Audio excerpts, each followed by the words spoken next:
நாம் சோம்பு போட்டு தாளிப்பதால் மிக மணமாக இருக்கும். முட்டைக்கோஸை மெலிதாக நறுக்கி எடுத்து விடலாம்.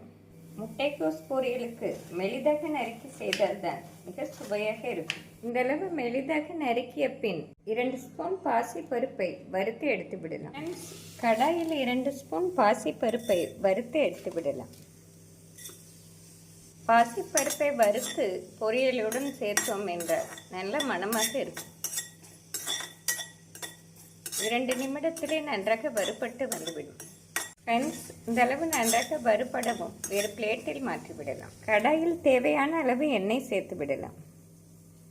எண்ணெய் சூடானதும் 1 ஸ்பூன் கடுகு, 1 ஸ்பூன் ஜீரகம், 1/2 ஸ்பூன் சோம்பு நன்றாக பொரியவும் பொடியாக நறுக்கிய வெங்காயத்தை சேர்த்து விடலாம். நாம் ஒரு பெரிய வெங்காயத்தை பொடியாக நறுக்கி சேர்த்து விடலாம். வெங்காயம் வதங்கும் பொழுது பொரியலுக்கு தேவையான தூள் உப்பை சேர்த்து விடலாம்.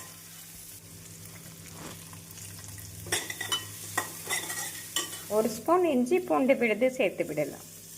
இஞ்சி பூண்டு விழுது சேர்த்து நன்றாக வதங்கவும் ஒரு தக்காளியை பொடிதாக நறுக்கி சேர்த்து விடலாம்.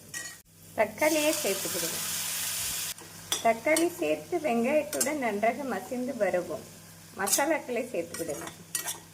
1/2 ஸ்பூன் தனி வத்தல் பொடி, 1 ஸ்பூன் குழம்பு மசால் பொடி. ஃப்ரெண்ட்ஸ், நான் முட்டைக்கோஸ் பொரியலுக்கு குறைவான காரம் சேர்த்தால்தான் சுவையாக இருக்கும்.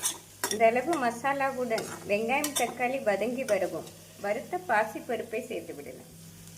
நாம் பாசிப்பருப்பை வறுத்து செய்வதால் நன்றாக வெந்து வந்துவிடும். பாசிப்பருப்பு சேர்த்து 1 நிமிடம் வதக்கிய பின் முட்டைக்கோஸை சேர்த்து விடலாம். முட்டைக்கோஸ் சேர்த்து மீடியம் ஃப்ளேமில் நன்றாக வதக்க வேண்டும். 1 நிமிடம் வதக்கிய பின் சிறிதளவு தண்ணீர் தெளித்து மூடி வைத்து விடலாம்.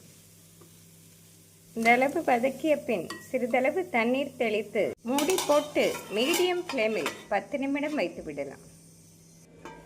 ஃப்ரெண்ட்ஸ், முட்டைக்கோஸ் நன்றாக வெந்து வந்துவிட்டது. நாம் அடுப்பை ஹை ஃப்ளேமில் வைத்து தண்ணீர் நன்றாக வற்றி வரவும் 1/2 மூடி எலுமிச்சை சாறை பிழிந்து விடலாம். முட்டைக்கோஸ் இந்த அளவு நன்றாக சுருண்டு வதங்கி வரவும் 1/2 மூடி எலுமிச்சை சாறை பிழிந்து விடலாம். எலுமிச்சை சாறு சேர்த்து ஒரு முறை மிக்ஸ் செய்து கருவேப்பிலை தூவி அடுப்பிலிருந்து இறக்கி விடலாம். ஃப்ரெண்ட்ஸ், மணக்க மணக்க முட்டைக்கோஸ் பொரியல் அருமையாக ரெடி. நாம் கடைசியாக எலுமிச்சை சாறு சேர்ப்பதால் அதிக சுவையாக இருக்கும். ஃப்ரெண்ட்ஸ், இதே முறையில் நாம் முட்டைக்கோஸ் பொரியல் செய்தோம் என்றால் பருப்பு சாதம் புளிக்குழம்பிற்கு சைட் டிஷ்ஷாக அருமையாக இருக்கும். நாம் சப்பாத்திக்கு சைட் டிஷ்ஷாக குழந்தைகளுக்கு கொடுத்து விட்டாலும் விரும்பி சாப்பிடுவார்கள். நாம் சோம்பு போட்டு தாளிப்பதால் மிக மணமாக இருக்கும். மிக சுவையான முட்டைக்கோஸ் பாசி பருப்பு பொரியலை செய்து பார்த்து எப்படி இருக்கிறது என்று கூறுங்கள். Thank you friends.